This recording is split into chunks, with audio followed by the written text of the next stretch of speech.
Welcome to the Afternoon Auto Group Braves Plus pregame show on 1470 and 100.3 WMBD. Tonight, Bradley travels to Valparaiso, Indiana to face the Valparaiso Beacons in a 6 o'clock matchup at the Arc. Good evening, everybody. I'm your host, Chad Klein. If you've missed any of the Braves Plus shows this year, you can now go to WMBDradio.com, click on podcasts, scroll down to Braves Plus for the full catalog of this year's shows. In tonight's show, this is a special one as we celebrate the life of Joe Stoll and what he has meant to Bradley University. All next on the Afternoon Auto Group Braves Plus pregame show on 1470 and 100.3 WMBD. This is the Afternoon Auto Group Braves Plus pregame show on 1470 and 100.3 WMBD. As stated in the open, the majority of this show will be a tribute to Coach Joe Stoll, who was a big part of the Peoria community, the Bradley University community, the coaching community, and a great ambassador of basketball around the world.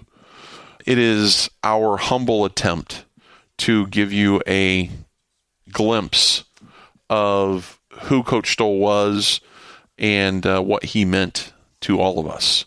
I borrowed information for this segment from Coach Stoll's obituary and also an article recently published in the Journal Star by Dave Aminian on Joe Stoll.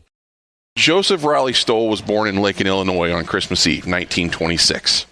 The son of Hugh and Inez Stoll. He was a graduate of Peoria Central High School, where he played baseball, basketball, and football. Upon graduation, Joe enlisted in the Navy at the age of 17. I did not know this. He served in World War II as a radio man from 1944 to 1946 aboard the USS El Dorado and the USS LST-275. After his military service, Joe enrolled in Bradley University. He played basketball at Bradley from 1947 to 1950, mainly as a reserve player. He played under coaches Robbie Robertson and Forty Anderson, and played alongside the likes of All-Americans Squeaky Melchori and Paul Unruh.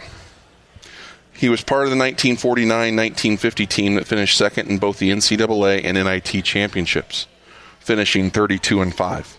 Joe met the love of his life, Marilyn Keys, at Kern's Diner on Main Street in Peoria. They married on August 10th, 1951, and had 4 sons, Joe, Jerry, Jim, and John.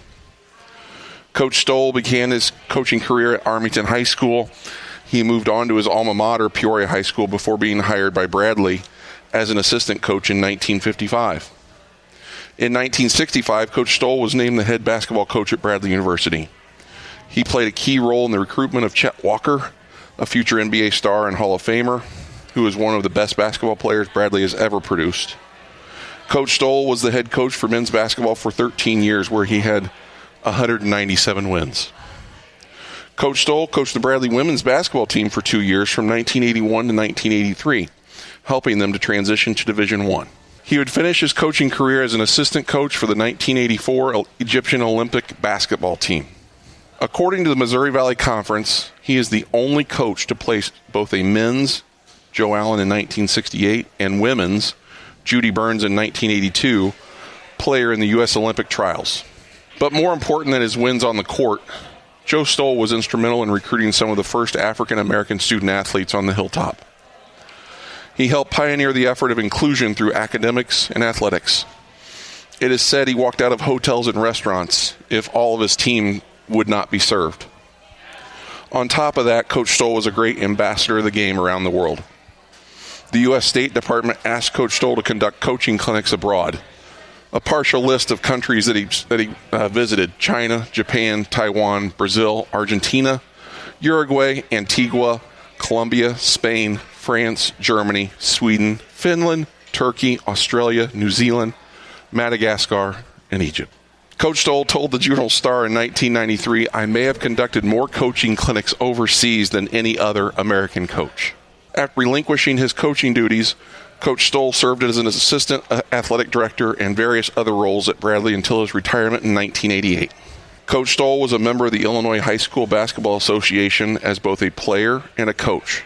The Greater Peoria Sports Hall of Fame as a player and a coach, a member of the Bradley Hall of Fame as both a player and a coach, and finally, the Missouri Valley Conference Hall of Fame. And there are so many other awards and achievements that there's just too many to name. Joseph Raleigh Stoll, 99, of Peoria, passed away peacefully on Saturday, February 14th, 2026, on Valentine's Day, and was joyfully reunited with his beloved wife, Marilyn. Our thoughts and prayers are with his family during this time. This is a celebration of life of Coach Joe Stoll on the Upstream Auto Group Race Plus pregame show on 1470 and 100.3 WMBD. This is the Upstream Auto Group Race Plus pregame show on 1470 and 100.3 WMBD. We're back with Dave Snell as we celebrate the life of Coach Joe Stoll. Dave, thank you for joining me in this segment. What are your thoughts on Coach Stoll? Well, one of a kind. All of the things that you had mentioned before that he had done, and that's just touching part of it. The people that he knew all over the United States and other countries were impacted by him as well, by his knowledge of the game and the way he taught it, and just his personality alone was spellbinding. And I first met him in high school. Okay. When I was in high school, I think it was the Elks Club in Pekin. He came as a guest speaker. And I believe that probably Pete Van Aken was behind this. He got me up, and I listened to Mort Cantor, and my dad took me to games, and even when Ozzie was the coach. And I would listen to his post-game shows, and I said, he's got a real raspy voice. So I wound up getting an impersonation of him. In fact, I was even called before my class in social studies because the teacher was a big Bradley fan, and he knew I could do this, so he got me up and recapped the game in front of the class from the night before as Coach Stoll's voice. Yeah. So that's the first time that I had met him, and he really liked the impersonation, by the way. And some people don't, but he loved it. And from that point on, we were friends, and I wound up taking a class of his and just learned all kinds of basketball from him throughout the years. And then we wound up being put together as a team, and that was an experience. So, Coach Stoll, you're known for your voices. Mm-hmm. And Coach Stoll is known for some, we've heard of yogiisms. Right. There's Stollisms. Can you work through a couple of those? Yeah. Well, if you're not early, you're late. And if you're 5 minutes early, you're late then, too. You know, you either win or you don't. That player can't jump over a folded newspaper, and I'm not talking about the Sunday edition. And, Chad, you could get a 3-second violation by just running across the lane. You know, that last one's a little personally stinging for me, Coach, because I used to listen to the rebroadcasts of you and Coach Stoll. And as a result, I got to listen to one of his critiques of how quick I was moving. But Coach Stoll was just incredible. I just remember you guys used to travel with the team religiously. Yeah. Playing Uno in the back of the bus. Oh my goodness! And I just got to win. And the racquetball games. Sometimes people coming back bloodied. Welts in your back if you didn't like a particular shot by the teammate, he got a welt in his back. And there are many that still have them. Talk about what it was like, the working relationship that you had with him on the road. Well, we drove all over the place. As we still do to this day. That's right. And we just tell stories after stories after stories. you mentioned Madagascar. That was one of the stories where he went over there for a clinic, and what happened was he got sick during his time there, and I looked out. I didn't know what was going on, and it probably was from the water.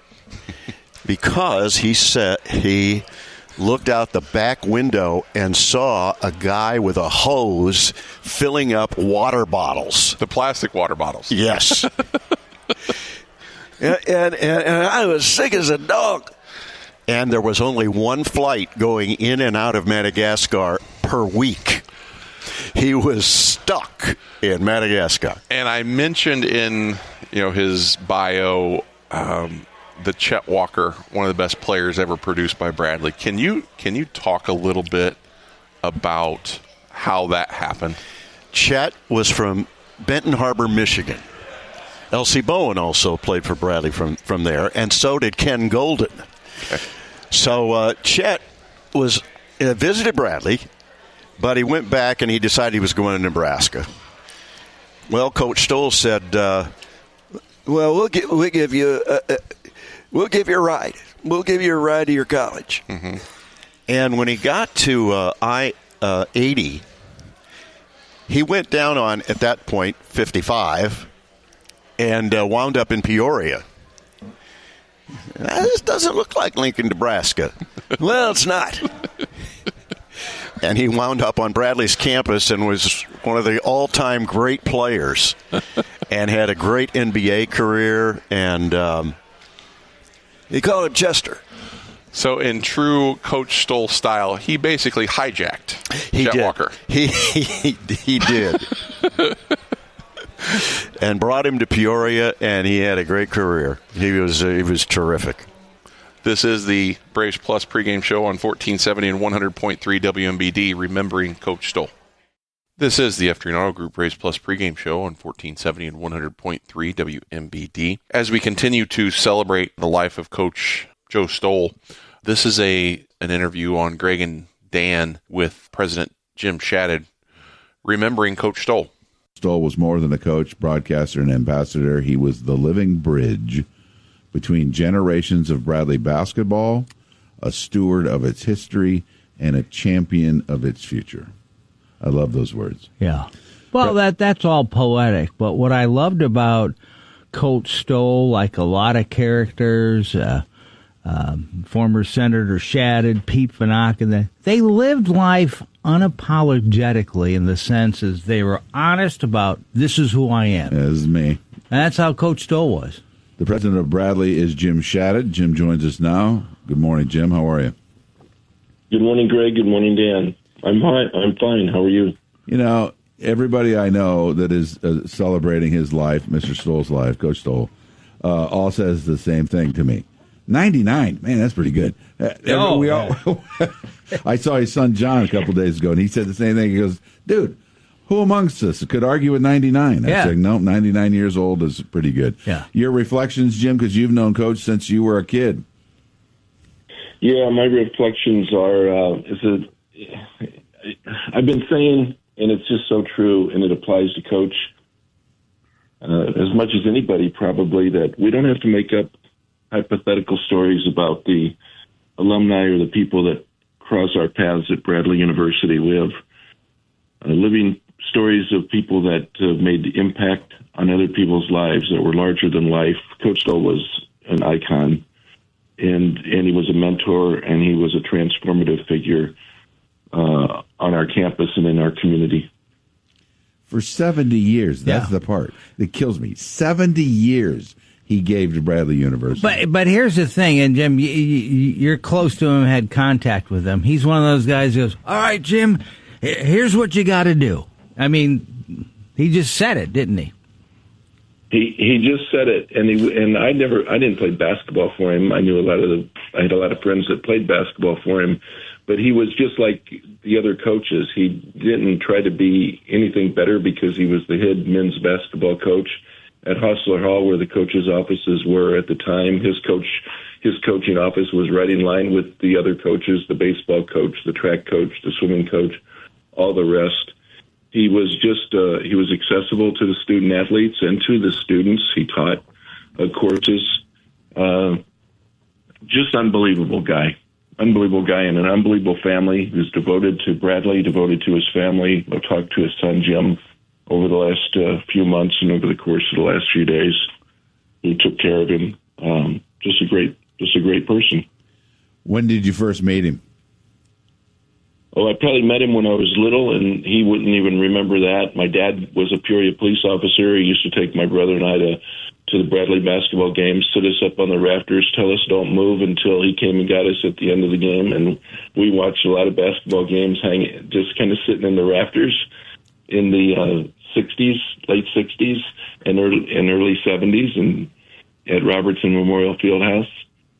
So I'm sure we met him during that time, and then I met him as a student, got to know him much better as a student athlete at Bradley. He would actually, then Chuck Fisher, my baseball coach, was the assistant basketball coach along with Joe Allen. And when Chuck Fisher was recruiting for basketball and we would be having winter baseball practices, Coach Stoll would run our practices. Now, find me another head basketball coach in the country that would do that. I think that'd be far and few between. Mm-hmm. Tell me about, tell our audience that story you've shared with me, is when you got called to his office because he wanted to assign you a new job. You know what I'm talking about? Yeah, so I was a sophomore, junior at Bradley, and again, playing baseball. I got word that Coach Stoll wanted to see me, so I popped in his office. I said, Coach, you want to see me? He goes, yes. He said, Whittier Grade School, which was on Bradley, right behind Bradley University there, block away, said Whittier Grade School needs a sixth grade basketball coach, and I told him that you would do it. And I said, Coach, I said, I'm not sure that's a great idea. And he wasn't gonna. I wasn't gonna argue with him. He handed me a clipboard. He said, "Here's a clipboard. Here's 2 plays. Run these 2 plays over and over. Make sure everybody gets to play, and make sure the kids have fun. And Principal Hinton is waiting for you." And he handed me the clipboard, and maybe it dawned on him for a second that I was like still pausing, and he just looked at me. He goes, I just told you, Principal Hinton is waiting to see you, so get on over there. And I coached 6th grade basketball for a year as a sophomore and junior. You had no choice. You had no choice. You were done. Let me fast forward for a second. Yeah. So not long ago, maybe just like 30 or 45 days ago, I went down to Alexander Steakhouse to the coaches show, Snell and Klein doing Coach Wardle's show. Yeah. And Coach Wardle was on, and I got called up to the stage to visit, and I told that story because they were making all over Wardle because he'd won a couple of basketball games, and I said, I don't know what the deal is. I was a head coach at 18 years old. So, I also love about that story you shared with me one time is that it dawned on Mr. Shadid here that the games were Saturday mornings. Yeah. And you're a college student. The last thing you needed was that, right? That is hilarious. But it was a testament to his community spirit, and the fact that a principal at a local grade school could reach out to the head basketball coach at Bradley University to send a student athlete over to help when they were in a pinch or whatever it may be. But that's the way Bradley is. That's the way Coach Stoll was. This community and the university are intertwined like no other in the nation. This has been Remembering Coach Jim Stoll on the Uftreen Auto Group Braves Plus pregame show on 1470 and 100.3 WMBD. This is the Uftreen Auto Group Braves Plus pregame show on 1470 and 100.3 WMBD. Last time out, Bradley traveled to Carbondale, Illinois to face the Southern Illinois Salukis. It was an opportunity for Bradley to again sweep a season series with a lower division opponent, having done so against Evansville, Indiana State, and Drake. Southern Illinois was next up on the list. Bradley would jump out to the early lead 18-6 at the 12:51 mark of the first half, but this was deemed going to be played as a defensive game, and that's what it ended up becoming. From the 12:51 mark to halftime, Southern Illinois would slowly chip into the Bradley lead, and by halftime, they had cut the lead and tied it, actually, at 28-28. But this was a game where Bradley was able to jump out to a lead and force Southern Illinois to play from behind, which is not where they are best. They are a team that thrives on offensive rebounds and turnovers. Bradley was able to take away those things and force Southern Illinois to score in the half court, which the only one that was really successful in doing that was Kelron House, who had 26 points. But you listen to Coach Wardle talk, and he's like, we're okay with a single player beating us, because what happens is the opponent's offense is usually out of rhythm, and that was Southern Illinois throughout this game. In the second half, Bradley would again jump out to a 13-point lead this time, and while Southern Illinois would challenge at times, Bradley seemed to be in control throughout. They would lead for 34 minutes of this game, in fact, and while Southern was able to challenge, they just never were able to get over the hump, and Bradley made the big plays by their key players at key moments. Bradley, on the evening, would shoot 43% from the field, and the best part of this was how their defense is now playing. They held Southern Illinois to 37% for the game. Just a couple weeks ago, I remember being discouraged by how Bradley looked at home against, I believe it was UIC, where they struggled offensively and struggled to get stops. And Coach Wardle at that point made the decision to change up the defense. And their changes that they have put into effect have been effective for this Bradley squad. They seem more attached. They seem more engaged, which has really helped this defense to thrive. And so getting back to some key statistics for Southern Illinois. Number 1, offensive rebounds. While they did get 9 offensive rebounds compared to Bradley's 8, they didn't take advantage, only having 4 second chance points. And turnovers. They thrive on turnovers, creating easy opportunities. They only had 7 turnovers against Bradley, and Bradley had 10 forced against Southern. And Bradley would win points off turnovers 10-4. So 2 key statistics that Southern has to win, Bradley took away and made Southern play in the half court, which they struggle. And the key players for Bradley, as we all know, Jaquan Johnson, who has this ability to take over games in the second half, did it again. He scored 17 of his 24 points in the second half. He added 6 rebounds, 3 assists, and 3 steals. Alex Schubricks would add 14 on the night. Now, if you look at what happened after this, Murray State would lose to Belmont in a surprising loss where they led by as much as 19 points in the second half before losing to Belmont by 20. Yes, I said that, by 20. So a 39-point swing now leaves Bradley in second place in the Valley and in the driver's seat. They control their own destiny. So now Bradley travels to Valparaiso, Indiana to play the Valparaiso Beacons. Bradley faced Valparaiso in Peoria and won that game by 7, but they were down a key player. JT Pettigrew would play in the Bradley matchup, but he was ineffective, and we were told he had a quad injury. So we will see how that change with JT Pettigrew back in the lineup at full strength is for Bradley.